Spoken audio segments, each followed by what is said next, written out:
What do you think it takes to get everybody on code in this thing, Tariq? It takes us understanding that we have to move as a group when we're dealing with the dominant society, because they try to punish you as a group. It wasn't just one group trying to punish Kyrie. It was the dominant society as a whole trying to get at him. The dominant society as a whole is trying to get at Kanye, not just one sector. They work and operate as a group, and we have to start working and operating as a group for our best interests. How do you feel about the atmosphere in the country right now? Because just think about it. Take it back to, you know, your original Hidden Colors films and stuff like that. This wasn't no popular thing out here, Tariq. But now it seems like everybody's getting with the program and starting to at least recognize what's going on in the country and in the culture and stuff like that. How do you feel about seeing that shift? It was good because we started the Hidden Colors series, and nothing like that was out at the time. Remember, when we did Hidden Colors, man, and the reason why we did it was because nothing out there was like that. And not only was nothing like Hidden Colors out there, all of the stuff that we were seeing in the media was extremely derogatory when it came to black people. We started doing Hidden Colors in 2010, came out in 2011. Remember, at the time, the movies that were popular were The Blind Side, The Help, The Butler, 12 Years a Slave. It was some of these slave movies and these movies of us just being brutalized, and we're in these subservient positions. And seeing that over and over, that messes with a group's psychology and your psyche. So I said, we have to counter this stuff. We have to do a film about our history that's so bold and just goes there that it's going to counter all of that, and that's what we did with the Hidden Colors series.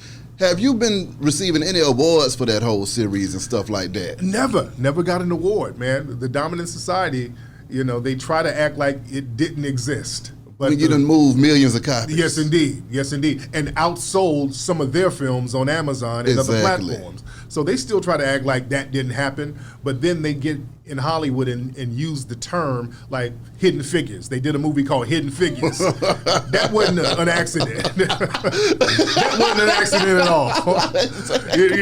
These motherfuckers.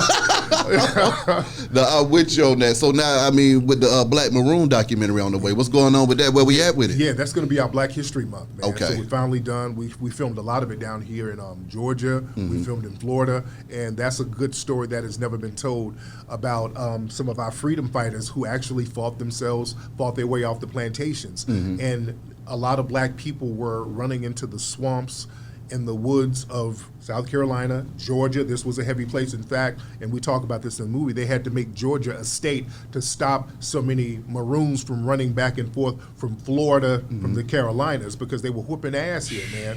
Heavy. Come on. And also we talk about the spirits that are still here in Georgia. Lake Lanier, for example. That was a black town, Oscarville, that was flooded deliberately. And there are a lot of dead black bodies under there, and that's why people say that that place is haunted now, and all of these weird deaths happen at Lake Lanier all the time. But there are black towns that are underwater all over the country that people don't know about.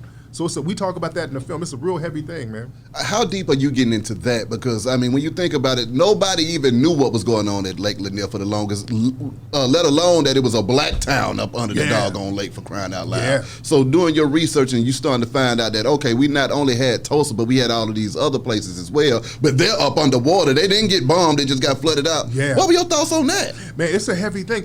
Not just the physical part of it, but just the spiritual part of it, because we got to understand there was a lot of Gullah Geechee influences here in Georgia because it's right next to the Carolinas.